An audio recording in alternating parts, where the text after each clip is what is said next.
नमस्कार, आप देख रहे हैं हैशटैग न्यूज 9। मैं हूं आपके साथ अंशु गोस्वामी। बिहार की राजधानी पटना में एक बार फिर बारिश ने न सिर्फ शहर को रोका बल्कि सिस्टम की नाकामी को भी उजागर करके रख दी। 3 साल पहले बनी मीठापुर की ये सड़क एक झटके में धंस गई। 10 फुट गहरा गड्ढा बना और उसमें समा गई दो गाड़ियां। गनीमत रही कि कोई जान माल का नुकसान नहीं हुआ।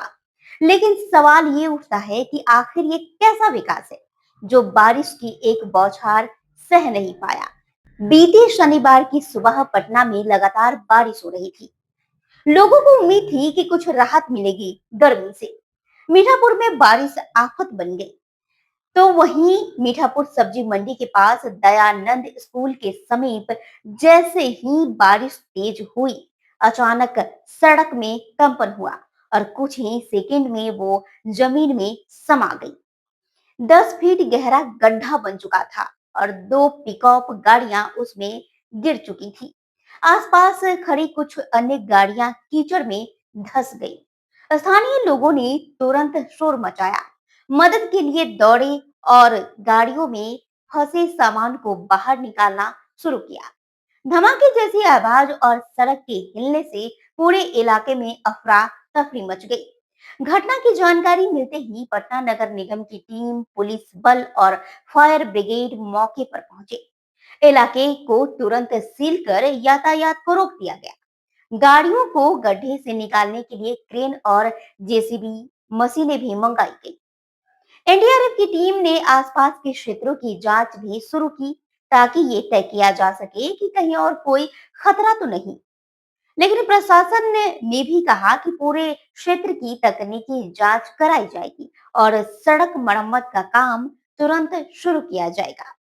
सबसे बड़ा सवाल ये है कि सिर्फ 3 साल पहले बना ये सड़क, यानी कि अब तक उस पर गारंटी की मुहर तो लागू होनी चाहिए। सबसे बड़ा सवाल ये है कि सिर्फ 3 साल पहले बनी, यानी कि ये सड़क अब तक उस पर गारंटी की मुहर होनी चाहिए थी।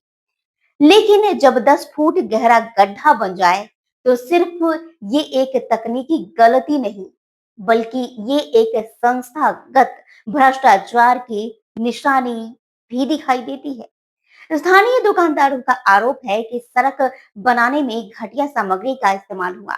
न सिर्फ कोई ठोस ड्रेनेज प्लान बना, न वाटर प्रूफिंग की गई। एक दुकानदार का तो ये भी कहना रहा कि अगर 3 साल में सड़क धंस जाए तो समझिए कि नींव सड़क की नहीं, भ्रष्टाचार की मजबूत होती है।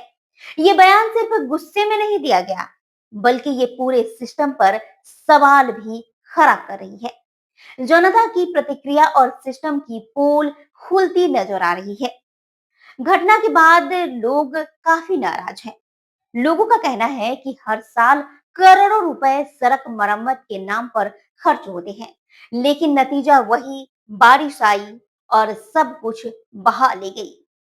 स्थानीय निवासी ने कहा, हमने कई बार निगम को ड्रेनेज और जल जमाव की शिकायत की, लेकिन कोई सुनवाई नहीं होती। अब देखिए, सड़क ही गायब हो गई। इस घटना ने एक बार फिर ये साबित कर दिया कि सिर्फ कागजों में ही पटना स्मार्ट सिटी है, हकीकत में नहीं। प्रशासन ने पूरे मामले में जांच के आदेश दे दिए और कहा गया है कि निर्माण एजेंसी की जवाबदेही भी तय की जाएगी। सड़क निर्माण की गुणवत्ता रिपोर्ट मंगाई गई है। हालांकि इतिहास गवाह है, ज्यादातर ऐसे मामले कागजों में ही सिमट कर रह जाती है। हकीकत में इसकी कोई असर भी दिखाई दूर दूर तक नहीं देते। लोगों की मांग है कि अगर सड़क 3 साल में धंस सकती है तो ठेकेदारों और अफसरों पर एफआईआर होनी चाहिए। आखिर ऐसा क्यों नहीं हो रहा और काली सूची में उन्हें डाला जाना चाहिए। पटना की सड़कें सिर्फ मिट्टी की नहीं, लोगों की उम्मीदों की भी नींव हो। पटना की सड़कें सिर्फ मिट्टी की नहीं, लोगों की उम्मीदों की नींव है। लेकिन जब वो ही बार बार टूटती है तो टूटता है जनता का भरोसा। सड़क धंसने की इस घटना ने एक बार फिर से नगर निगम और स्मार्ट सिटी प्रोजेक्ट की कार्यप्रणाली पर बड़ा सवाल भी खड़ा कर दिया है। लोग पूछ रहे हैं, स्मार्ट सिटी के नाम पर अरबों रुपए खर्च किए जा रहे हैं, तो फिर ऐसी घटनाएं आखिर क्यों घट रही है? बारिश होते ही शहर का बुनियादी ढांचा क्यों चरमरा जाता है? हर साल करोड़ों की योजनाएं बनती है, प्रेस कॉन्फ्रेंस होती है, पोस्टर्स लगते हैं, लेकिन नतीजा नालियां बंद है, सड़कें धंस रही है। पटना के कई इलाके में आज भी जल निकासी की समूची व्यवस्था तक नहीं है। नालियों की समस्या पर कोई भी नजर नहीं डालते, ना ही इसकी सफाई होती है और ना ही कोई हल निकल कर सामने आती है।